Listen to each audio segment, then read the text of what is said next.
اب جناب آیت نمبر ہے 81 سورہ آل عمران کی.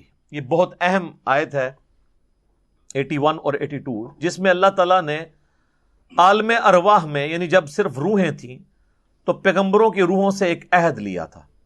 ویسے تو ہم سب سے عہد لیا ہے، وہ سورۃ الاعراف میں آئے گا، الست بربکم، کیا میں تمہارا رب نہیں ہوں؟ قالوا بلا، تو ہم سب نے کہا تھا ہاں اے اللہ تو ہمارا رب ہے. وہ ہمیں عہد یاد نہیں ہے، لیکن ہماری انسٹنکٹ میں توحید موجود ہے. وہ ذرا سے بھی کوئی ٹریگر کرتا ہے تو وہ بات سمجھ آ جاتی ہے انسان کو کہ میں نے اپنے آپ کو خود نہیں پیدا کیا، میرے ماں باپ نے مجھے پیدا نہیں کیا، ان بیچاروں کو تو پتہ ہی نہیں تھا ان کے ساتھ کیا ہونا ہے. یہ تو اللہ نے ذریعہ بنا دیا نا.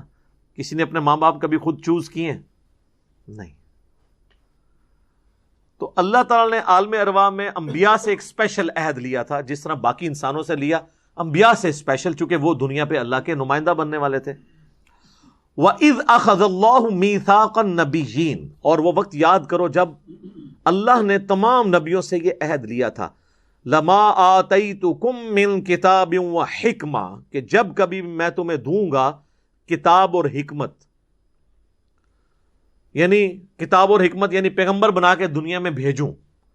ثُمَّ جَاءَكُمْ رَسُولٌ مُصَدِّقٌ لِمَا مَعَكُمْ، اور تمہاری موجودگی میں ہی اگر کوئی اور رسول آ جائے جو تمہاری تصدیق کرنے والا ہو اللہ کی طرف سے، لَتُؤْمِنُنَّ بِهِ وَلَتَنْصُرُنَّ، تو تمہارے پر یہ لازم ہے کہ تم نے اس پیغمبر کی ضرور مدد کرنی ہے اور اس پیغمبر کے اوپر ایمان بھی لے کے آنا ہے. یعنی ایک وقت میں ایک سے زیادہ پیغمبر آئے نا تو ان کے لیے ضروری ہے. اس سے پتہ چل گیا کہ پیری مریدی میں تو ٹھیے چلتے ہیں. کبھی ہوا ہے کہ ایک گدی کے اوپر دو پیر بیٹھ جائیں؟ بیٹھیں گے بھی تو ناراض بیٹھے ہوتے ہیں. یہ نہیں آپ نے کہنا کہ فلاں جگہ بیٹھے ہیں، نہیں، ایک دوسرے کو گمراہ سمجھتا ہے. لیکن یہ جو پیغمبروں کا جو خانقاہ والا معاملہ ہے نا، اس میں اللہ نے فرمایا یہ ہو ہی نہیں سکتا. آپ نے دیکھا پیغمبر اور پیر میں کتنا فرق ہے؟ ویسے تو پے سے ہی دونوں شروع ہوتے ہیں، لیکن زمین آسمان کا فرق ہے. پیری مریدی میں ایک پیر دوسرے پیر کو قتل کر دیتا ہے، ٹھیہ علیحدہ کر لیتا ہے. اور پیغمبری میں یہ ہے کہ اگر تمہاری موجودگی میں کوئی اور پیغمبر آ جائے، تم نے اس پہ پہلے ایمان لے کے آنا ہے کہ ہاں یہ اللہ کا پیغمبر ہے، میں اسے پیغمبر مانتا ہوں اور دین کے کام میں اس کا ساتھ دوں گا. تو یہ پیغمبر ہی کر سکتا ہے، کیونکہ اس کی لالچ نہیں نہ ہوتی، وہ تو اللہ کے لیے کر رہا ہوتا ہے. اور اس کی پریکٹیکل مثال سیدنا یحییٰ بن زکریا نے تصدیق کی عیسیٰ ابن مریم کی، دونوں ایک وقت میں. حضرت یحییٰ حضرت عیسیٰ کے دفاع کے لیے کھڑے ہو گئے کہ میں ان پہ ایمان بھی لاتا ہوں اور ان کی تصدیق بھی کرتا ہوں، یہ روح اللہ ہے، کلمت اللہ ہے. اور اس کی پاداش میں حضرت یحییٰ کو بھی قتل کیا گیا. تو یہ اس عہد کی پاسداری کی. تو یہ آیت ہے جنرل،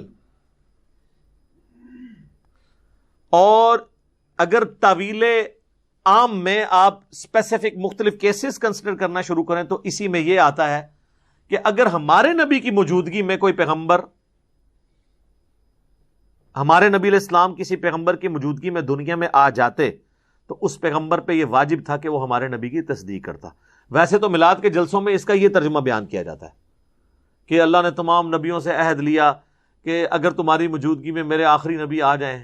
یہ کہاں لکھا ہوا ہے یار؟ کوئی شرم کرو. یہ اگر ہوتا تو الرسول کے ساتھ ہوتا کہ وہ خاص رسول آ جائے. یہاں تو جنرل ہے، کوئی بھی رسول آ جائے. یہ آیت ہی جنرل ہے، نبی علیہ السلام کے بارے میں نہیں ہے. یہ جنرل ہے، کیونکہ رسول اللہ تو کسی نبی کی موجودگی میں آئے ہی نہیں ہے. کیا جب آپ دنیا میں کوئی اور رسول تھا کہ وہ آپ پہ ایمان لاتا اور آپ کی تصدیق کرتا؟ تو اس کی امپلیمنٹیشن رسول اللہ پہ ہوئی نہیں ہے. لیکن اللہ نے ایک اعزازی طور پہ امپلیمنٹیشن اس طرح کروا دی کہ شب معراج تمام انبیاء کو بیت المقدس میں جمع کیا، جو صحیح مسلم میں حدیث ہے. اور آپ نے فرمایا کہ جبرائیل علیہ السلام نے مجھے کہا کہ آپ ان کی امامت کروائیں. تو وہ یہ جو عہد تھا نا، اس تمام نبیوں سے نبی علیہ السلام کی نبوت کو اس طریقے سے.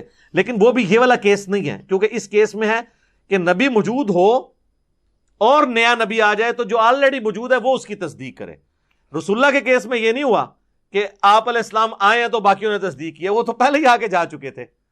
ہاں، جب نبی علیہ السلام آئے ہیں تو اعزازی طور پہ باقیوں کو اللہ تعالیٰ نے بیت المقدس میں جمع کیا. لیکن یہ جمع ہونا کوئی دنیاوی زندگی نہیں تھی، ورنہ 1,00,000 سے زیادہ لوگ کسی شہر میں جمع ہوں اس زمانے میں جب شہر ہی چھوٹے چھوٹے ہوتے تھے. یہاں تو ایک کرکٹ ٹورنامنٹ ہو جائے تو پورے شہر کے اندر ٹریفک بلاک ہوئی ہوتی ہے 1,00,000 بندہ مسجد میں جمع ہو تو اٹھلی اوپرلی ہو جاتی ہے، وہ کسی کو نہیں پتا چلا. وہ کوئی اس رات بیت المقدس بھی گیا نا، وہ انبیاء کو وہاں پہ دیکھ نہیں سکتا جس طرح آپ قبر کے عذاب کو دیکھ نہیں سکتے. یہ برزخ کا معاملہ تھا. تو نبی علیہ السلام نے ان کی امامت کروائی، اور یہ امام الانبیاء کا لقب ہم اسی حدیث کے تحت اخذ کرتے ہیں. یہ صحیح مسلم میں آپ کو شروع ہی میں حدیث مل جائے گی معراج والے چیپٹر کے اندر.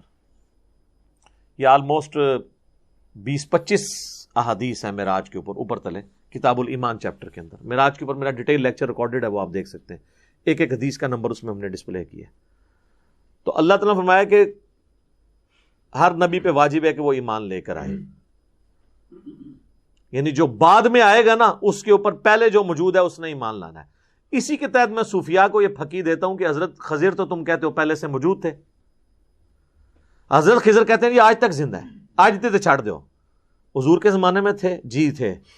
تو جب نبی علیہ السلام نے دعوی نبوت کیا تو سب سے پہلے تو خضر کو آ کے ان کی دعوت قبول کرنی چاہیے تھی نا، کیونکہ ہے کہ جب میں تمہیں پیغمبر بنا کے بھیجوں اور کوئی اور پیغمبر آئے تو تم نے اس کو ویلکم کہنا ہے. تو حضرت خضر نے کہاں پہ، خضر اردو میں بولتے ہیں لفظ خضر ہے، خضر دواد کے ساتھ. یہ کوئی ضعیف روایت دکھائیں کہ حضرت خضر حضور کے پاس آتے ہیں اور کہ یا رسول اللہ میں آپ پہ ایمان لایا ہوں.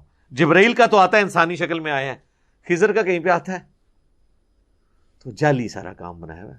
وہ خضر موسیٰ کے زمانے میں تھا، وہ فرشتہ تھا، پیغمبر تھا، واللہ عالم. وہ ایک واقعہ رپورٹ ہوا، دیٹس آل.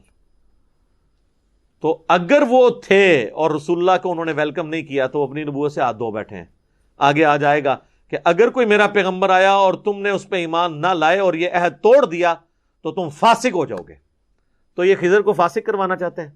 اچھا خضر بھی ان کا جو ہے نا، ان کا خضر وہ اتنا ہوشیار ہے، حضور کے زمانے میں غائب، غزوہ بدر میں غائب، احد میں غائب، قادسیہ یرموک میں غائب، بعض جا کے بابے انہوں پہ ملتا ہے.